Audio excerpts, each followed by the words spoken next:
We were never there. That's what they told us. Whatever happens across that border, it never happened. You were never in Cambodia. The mission never existed. And if you die there, if you're captured there, the United States government will deny everything. You'll be disavowed, forgotten, erased. That's what they said before we crossed the border, before we violated international law, before we killed people in a country we weren't officially at war with, before we did things that would be war crimes if anyone ever admitted they happened. But they won't.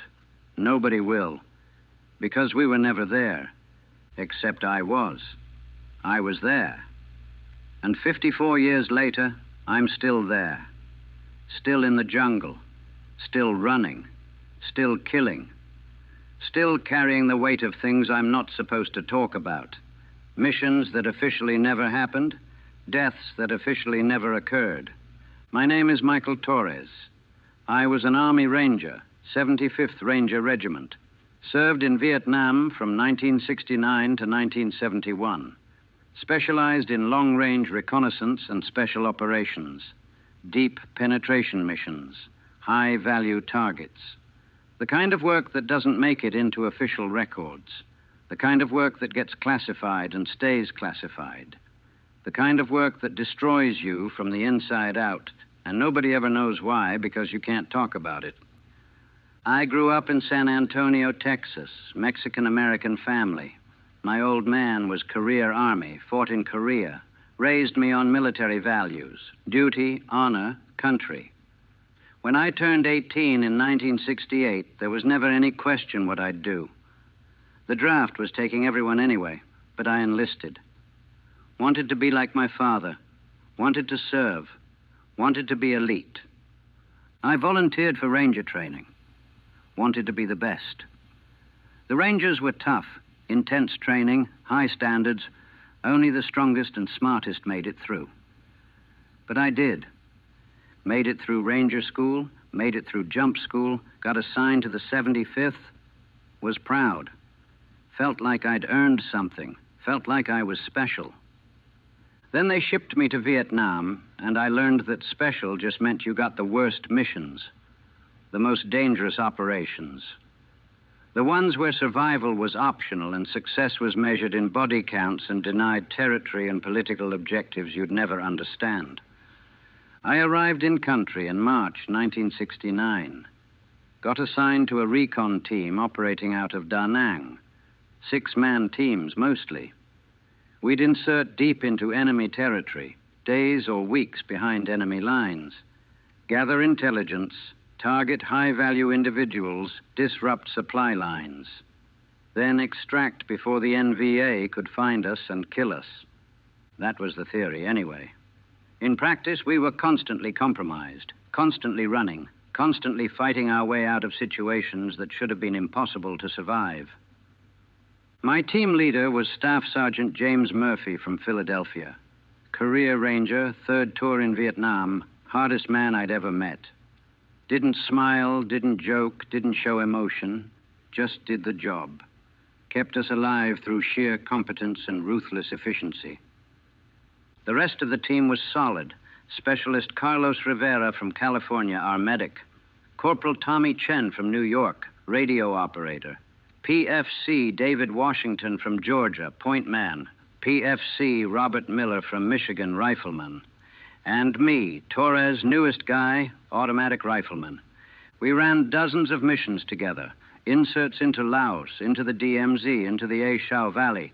Places where the NVA operated freely, where we were outnumbered 100 to 1, where discovery meant death. We'd move through the jungle silent as ghosts, watching enemy movements, calling in airstrikes, occasionally engaging in firefights when we had no choice. It was terrifying. It was exhausting. It was the most intense thing I'd ever experienced. And it was all officially sanctioned, officially acknowledged. We were operating in South Vietnam or authorized areas of Laos. If we died, we'd be recognized. Our families would be notified. We'd get military funerals. Then in April 1970, they changed the rules. Nixon authorized the Cambodian incursion. Officially, It was a limited operation, regular forces crossing the border to attack NVA sanctuaries. But unofficially, special operations units like ours had been crossing that border for months, doing things that couldn't be acknowledged, killing people in a neutral country, operating in areas where we had no legal authority. And if we died there, we were never there. Simple as that. Murphy gathered us together before our first Cambodia mission, May 1970. We were in a secure briefing room, maps spread out showing target areas across the border. "Listen up," Murphy said. His voice was flat, emotionless. "This mission is black, completely black. You will not speak about it. You will not write about it. You will not acknowledge it ever happened. Clear?" We all nodded. We'd done classified missions before. This felt different, but we didn't question it. We were rangers. We followed orders. "Our target is a suspected NVA command post here." He pointed to a map location deep inside Cambodia. 30 clicks across the border. Intelligence says it's a major coordination center for attacks into South Vietnam. Our job is to confirm, call in an airstrike, and extract. 3 days maximum in country. "What about ROE?" Chen asked. "Rules of engagement." Murphy's expression didn't change. "Weapons free. Anyone you encounter is considered hostile. No prisoners. No witnesses. You engage, you eliminate, you move. This is enemy territory, and we're not officially there, so nobody can survive to report American soldiers operating in Cambodia. Understand? Silence." We understood. He was telling us to kill everyone we encountered. Combatants, civilians, didn't matter. No witnesses meant no evidence. No evidence meant the mission never happened. "Any questions?" Murphy looked at each of us. I had questions. Lots of questions about the legality, about the morality, about what we were being asked to do. But I didn't voice them. Rangers don't question orders. Rangers complete the mission. That's what we were trained for. So I stayed silent. And we prepared to cross the border into Cambodia, into a war that officially wasn't happening, to do things that officially never occurred. That's when I stopped being a soldier and became something else, something darker, something that would haunt me for the rest of my life. We inserted at 0200 on May 7th, 1970. Helicopter dropped us 5 clicks from the Cambodian border in Vietnamese jungle near the Fishhook region. From there, we'd move on foot, cross the border, reach our target area, complete the mission, and extract. Simple on paper, never simple in reality. We moved through the jungle in tactical formation. Murphy on point, Washington behind him, then me, Miller, Rivera, and Chen bringing up the rear. Silent, disciplined, professional. This was what we'd trained for. Moving through hostile territory undetected, covering ground, reaching objectives. We hit the border around dawn. There was no fence, no marker, no sign, just jungle that looked exactly like the jungle we'd been moving through. But we knew when we crossed, could feel it. We were in Cambodia now, in denied territory. If the NVA found us here, if we were killed or captured, the U.S. government would claim we'd never crossed the border, would say we died in Vietnam, would erase the truth. That knowledge changed something, made everything feel more dangerous, more final, like we'd crossed into hell and the door had closed behind us. We moved deeper into Cambodia. The jungle was thick, humid, oppressive. Every sound was magnified. Birds, insects, the rustle of leaves, could be natural sounds, could be NVA patrols. No way to tell until it was too late. Around 1400, we found evidence of enemy activity. Fresh trails, recent footprints, cigarette butts. An NVA patrol had been through here within hours. We went to ground, waited, watched. 30 minutes later, they came back. 8 NVA soldiers walking in loose formation, talking casually, not expecting contact this deep in their own territory. Murphy hand signaled, let them pass or engage. Intelligence said, eliminate all threats, leave no witnesses. But 8 against 6, in their territory, opening fire would compromise our position, alert every NVA unit in the area. Murphy made the call, hand signals, engage, suppressed weapons, no survivors. We opened fire.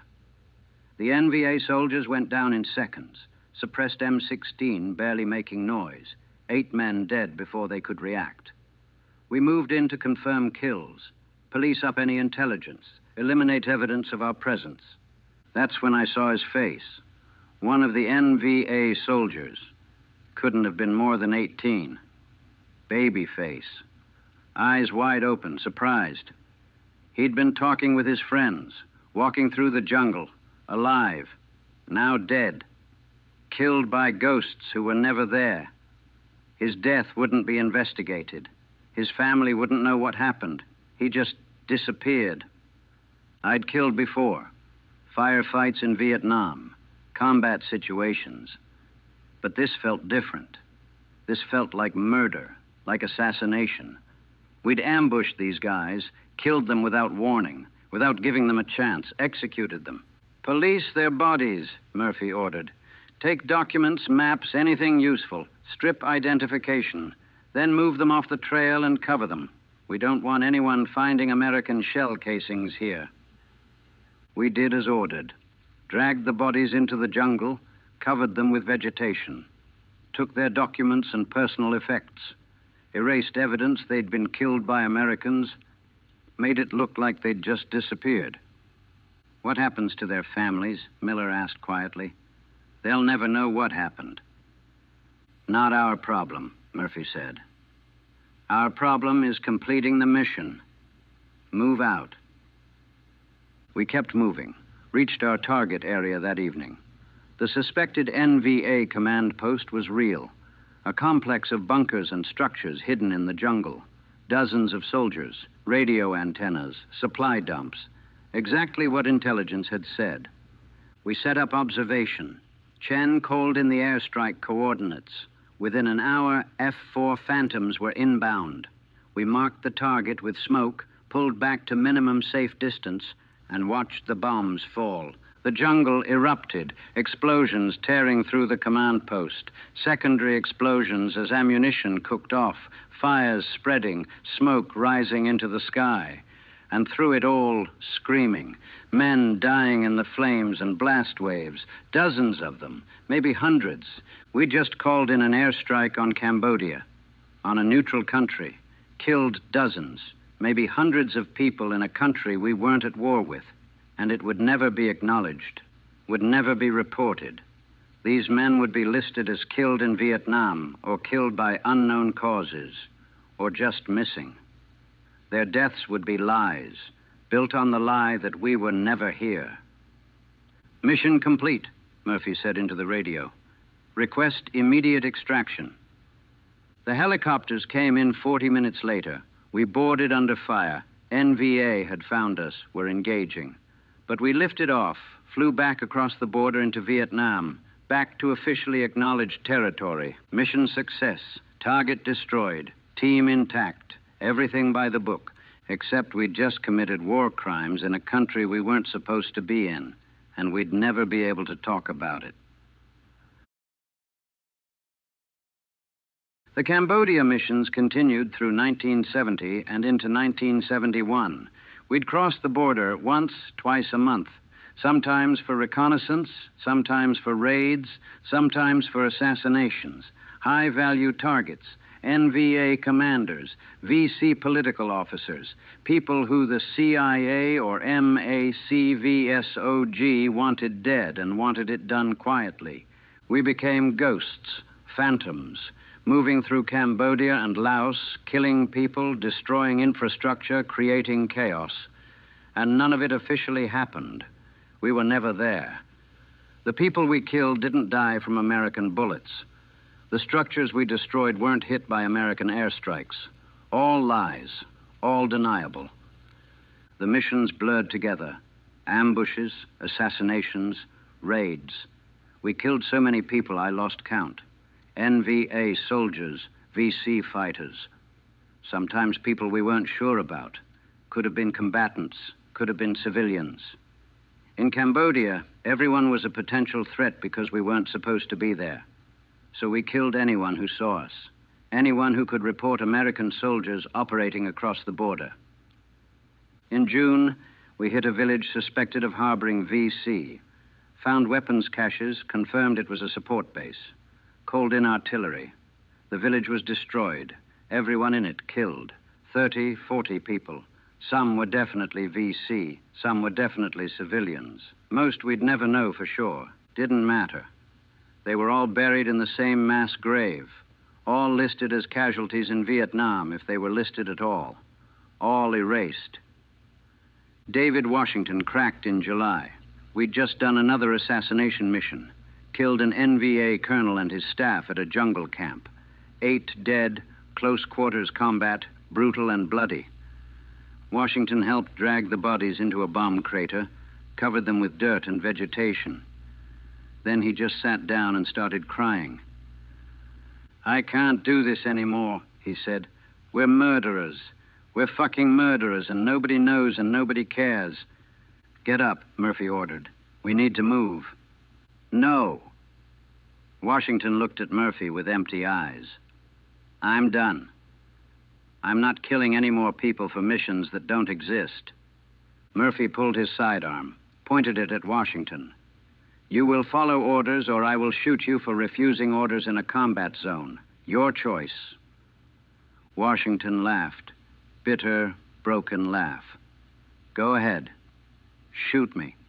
Say I died in Vietnam. Nobody will ever know the difference."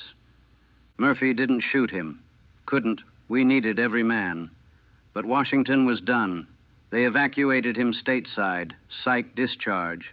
Last I heard, he was in a VA hospital. Never talked about what we did. Couldn't. Security clearances and NDAS and the knowledge that admitting truth would destroy him. His replacement was a kid named Billy Martinez from Arizona. 20 years old, fresh Ranger tab, eager to prove himself. Didn't know what he was getting into. We tried to prepare him, tried to explain that these missions were different. But you can't explain it. You just have to do it and hope it doesn't break you. Billy did well at first, followed orders, stayed disciplined, killed when needed. But you could see it wearing on him. The moral weight, the secrecy, the knowledge that we were doing things that violated every rule of warfare, every Geneva Convention, every principle we'd been taught. In September, we were on a recon mission deep in Cambodia. Found an NVA supply cache, weapons, ammunition, rice, medicine, standard procedure, destroy it and extract. But there were civilians nearby. Village, maybe 50 people. If we called in an airstrike, the village would be hit too. Collateral damage. Murphy called it in anyway. Airstrike came, destroyed the supply cache and half the village. We watched from a click away, watched the bombs fall, watched the fires burn, watched people running, dying, screaming. Billy vomited. Right there in the jungle, bent over and puked his guts out. Then he looked at Murphy. "We just killed civilians," Billy said. "Innocent people, women, kids." "Collateral damage," Murphy said. Voice still flat, still emotionless. "Not our problem. Mission was destroy the cache. We destroyed the cache. But nothing. We're Rangers. We complete the mission, whatever it takes. If you can't handle that, you need to request transfer." Billy didn't request transfer, stuck it out. But something died in him that day. I could see it in his eyes. The light went out. He became mechanical, robotic, just following orders, not thinking, not feeling, not questioning. Became what Murphy was, what I was becoming, what we all became to survive doing the things we did. By early 1971, I'd been running Cambodia missions for almost a year. Had lost count of how many people I'd killed, how many villages we'd destroyed, how many lies we'd created, all in service of a war that was already lost, that everyone knew was lost, but that kept grinding on anyway. The missions became routine: cross the border, find the target, eliminate the target, extract, repeat, over and over. Different targets, same process. Kill or destroy, cover your tracks, deny everything. We lost Tommy Chen in January 1971, NVA ambush on an extraction. He took a round through the neck, bled out before the helicopter could get him to medical care. Died in Cambodia, officially died in Vietnam. His family got a letter saying he died defending freedom. Didn't mention he died doing something that officially never happened in a country we officially weren't in. His replacement lasted 3 weeks, killed in a firefight. Next replacement lasted 2 months, then another. The turnover was constant. Rangers would come in fresh, get broken by the moral weight and physical danger, then die or crack up or complete their tour and leave. And new rangers would come, and the cycle continued. Murphy was the constant. He'd been doing this for years, 3 tours, hundreds of missions, thousands of kills. And he never broke, never showed emotion, never questioned, just did the job. I didn't know if that made him strong or if he was just dead inside. Maybe both. We got a new team commander in March 1971. Murphy was rotating home, finally done with his 3rd tour. The new guy was Captain Anderson, West Point graduate, fresh from the States, full of idealism and doctrine.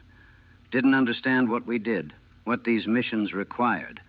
His first Cambodia mission, we hit an NVA staging area, found enemy soldiers, engaged, killed them. Then Anderson saw we weren't taking prisoners, weren't attempting to capture anyone alive. "Why aren't we capturing prisoners?" he asked Murphy, who was still with us for transition. "We could interrogate them, get intelligence." "Because we're in Cambodia," Murphy explained patiently. "We can't take prisoners from Cambodia. Can't acknowledge we captured people here. Can't bring them back across the border. So we don't take prisoners. That's executing POWs. That's a war crime." Murphy looked at him. "This whole operation is a war crime, Captain. We're violating international law just by being here. Executing prisoners is just one more violation on top of hundreds. You either accept that and do the job, or you request transfer. But you don't get to come in here and pretend we're operating by rules that don't apply to black operations." Anderson requested transfer after that mission. Got reassigned to a regular infantry unit. Couldn't handle the reality of what special operations meant. Couldn't handle the moral compromises required. Can't blame him. Most people couldn't. His replacement was Lieutenant Marcus Thompson, another Ranger officer. But Thompson understood what we did. Had run similar missions in Laos. Knew the score. Knew that Cambodia operations existed in a moral gray zone where normal rules didn't apply. "Our job is to win the war," Thompson told us, "or at least not lose it. Whatever that requires, whatever the cost, that's what we do. History will judge us, but right now we complete the mission." So we kept completing missions, kept crossing that border, kept killing people who officially were never killed by us, kept destroying things that officially were never destroyed by American forces, kept lying, kept carrying the weight of secrets that would probably never be declassified, truths that would probably die with us. My breaking point came in May 1971. We'd been tasked with eliminating a high-value target, NVA colonel who was coordinating attacks into South Vietnam from a base in Cambodia. Intelligence said he was planning a major offensive. Our job was to kill him before that happened. We inserted 15 clicks inside Cambodia, found the target at a small camp, 20 soldiers plus the colonel. We couldn't just call in an airstrike, needed confirmation of the kill, needed to be sure we got him. So we'd have to go in, close combat, eliminate everyone, confirm the target, and extract. Standard operation. Had done it dozens of times. But something felt wrong. The camp was too exposed, too easy to approach, like a trap. Murphy, who'd been called back for one more mission because of his experience, agreed. It's wrong. Pull back. Abort. But Lieutenant Thompson overruled him. Mission is critical. Intelligence says the colonel is planning an attack that could kill hundreds of Americans. We're going in. We went in. Approached the camp at night, set up positions, waited for the signal. Thompson gave it. We opened fire. It was a trap. The camp was bait. The trees around us erupted with NVA soldiers, 50, 60, maybe more. We were surrounded, outnumbered, ambushed, had walked right into it because intelligence was wrong or because someone had leaked our mission or because we'd just been unlucky. Didn't matter why. We were compromised, cut off, fighting for our lives. The firefight was chaos. Muzzle flashes everywhere. RPGs screaming in, grenades exploding. Men screaming in English and Vietnamese, blood and smoke and terror. Billy Martinez took a burst to the chest, went down hard. Rivera tried to reach him, got shot in the leg. We were being torn apart. Fall back! Thompson was screaming into the radio. Broken arrow, emergency code. Meant we were being overrun, needed immediate air support, situation desperate. But we were in Cambodia. Air support would mean admitting American troops were here, would mean admitting the black operations, would mean political disaster. The call was denied. Negative on air support, the radio crackled. Extract your team. You are on your own. We were going to die in Cambodia, die doing something that officially never happened, and nobody would ever acknowledge it. We'd be listed as MIA in Vietnam or KIA in some fictional operation. Our families would never know the truth. Murphy grabbed me. Move. We need to break contact. We fought our way out, left Billy's body, left Rivera, who'd been hit again and couldn't walk, couldn't carry them, would have died trying, so we left them, abandoned them in Cambodian jungle to save ourselves, made it to the extraction point. Helicopter came in under fire. We boarded, lifted off, and I looked back and saw Rivera still alive, trying to crawl toward us, NVA closing in on him. Then we were gone, and he was still there. We lost 3 men that night. Billy Martinez, Carlos Rivera, Robert Miller. All died in Cambodia.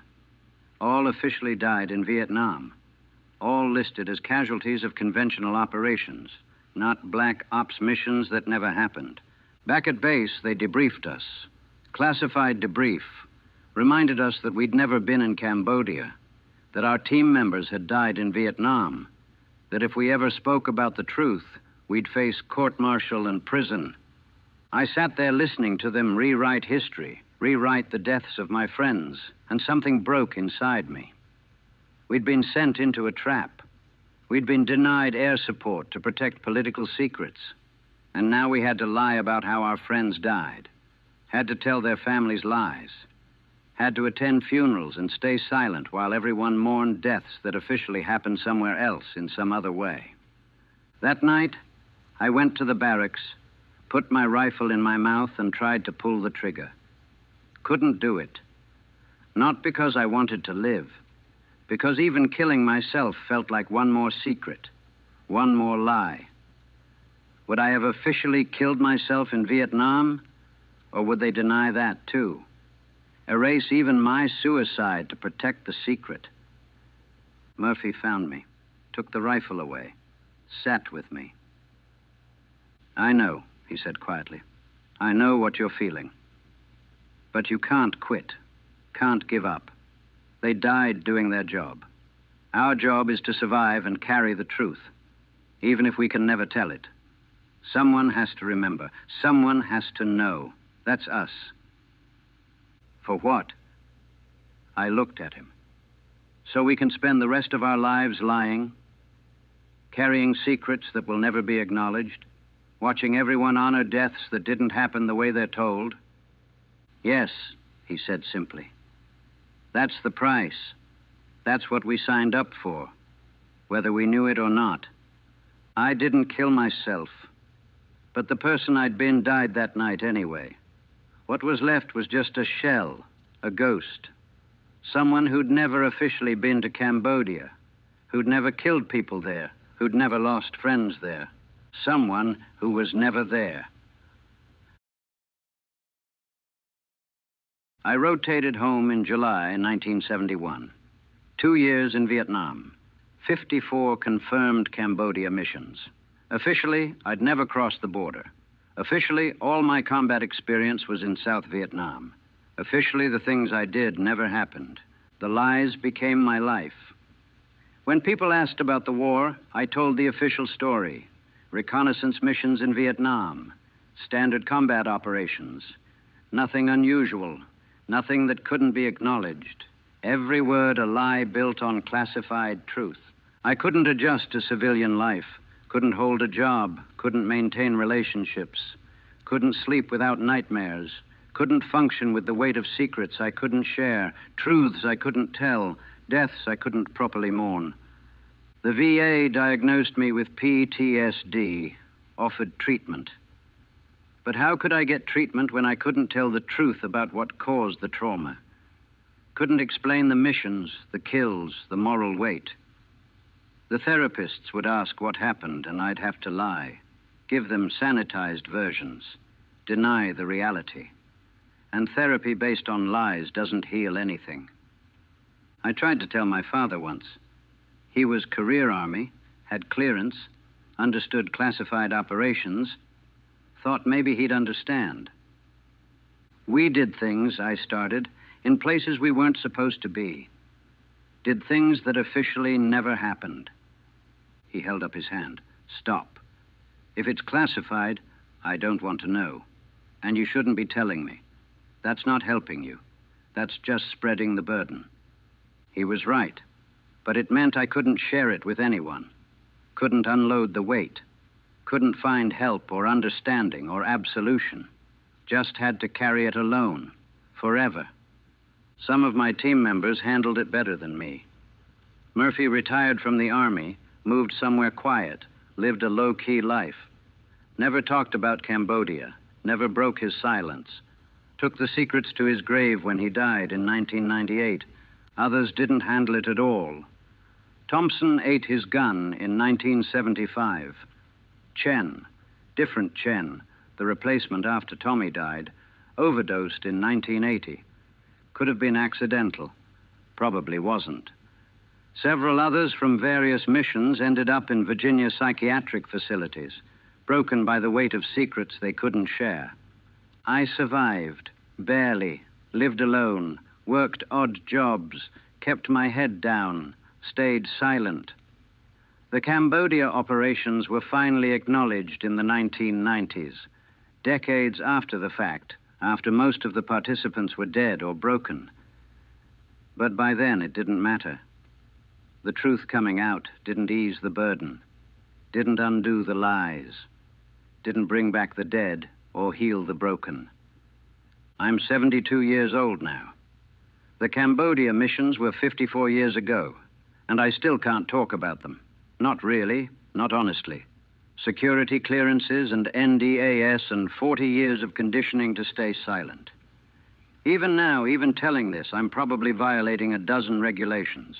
Could face consequences. Could be prosecuted. But I'm old. Don't care anymore. Someone needs to know. Someone needs to hear that we did these things. That young men were sent into Cambodia to do things that violated every principle of warfare. That they died there and were denied the truth of how they died. That the survivors are still carrying the weight of secrets that may never be fully declassified. We were never there. That's the official line. That's what history says. But we were there. I was there. I killed people there. I watched friends die there. I left men behind there. And I've been carrying that truth for 5 decades, unable to share it, unable to process it, unable to heal from it. That's the cost of black operations. Not just the lives lost in the missions, but the survivors, condemned to lives of lies and silence, unable to get proper treatment because we can't speak truth, unable to mourn properly because we can't acknowledge how deaths occurred, unable to heal because healing requires truth, and truth is classified. Billy Martinez was 20 years old when he died. He's buried in Arizona. His family thinks he died in a firefight in South Vietnam, killed defending his country. They don't know he died in Cambodia, in a country we weren't supposed to be in, on a mission that officially never happened. They don't know he was abandoned because we couldn't risk the political fallout of rescuing him. Carlos Rivera's family thinks he died a hero. Don't know he was left behind, wounded to be captured or killed by the NVA. Don't know we could have saved him but chose not to because extraction would have compromised the secrecy of the mission. And there are dozens more, hundreds across all the special operations teams. Men who died in Cambodia and Laos, who officially died somewhere else. Men whose families were lied to. Men whose deaths were denied. I carry them all, every face, every name, every mission, the official lies and the classified truth. The burden of knowing and being unable to tell. The weight of secrets that are slowly killing me because I can't share them, can't process them, can't get help for them. We were never there, but I'm still there, still in the jungle, still crossing that border, still killing people who officially weren't killed by us, still watching friends die deaths that officially didn't happen, still living lies built on classified truth. Some wounds are physical, some are psychological, and some are moral. The wound of knowing you did things that violated everything you believed, that you can never speak about, never atone for, never reconcile with your conscience. That's what Cambodia did to me. Not the combat, not the danger, the lies, the secrets, the denial of truth, the erasure of deaths, the forced silence about things that need to be spoken, to be healed. I was a ranger. I did my duty. I completed my missions. I followed orders.